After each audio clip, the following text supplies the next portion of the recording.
Makapahinam nga eksena ug maaksyon nga mga panagtagbo ang atangan sa mga kapuso viewers sa paghuman sa teleseryeng First Yaya unyang gabii. Ani ang report. Sa pahumanay na nga teleserye, subling ginumdum sa mga cast ang ilang locked-in taping.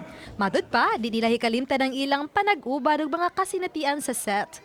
Gani na umol ang maayong chemistry nila ni Sanya Lopez ug Gabi Concepcion. Kasi mas nakilala namin yung isa't isa.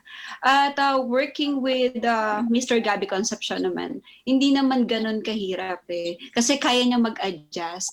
Pagka-break namin, bago matulog, konting kwentuhan, kaya siguro na break yung ice. Namisab sa mga kapuso artist ang ilang pagbisita sa mga regional shows sa GMA Regional TV. Nagpasalamat sab sila si Sanya ug Gabi sa wayhuno nga pagsuporta sa ilang proyekto. Maraming salamat po sa lahat ng sumusubaybay gabi-gabi ng First Yaya.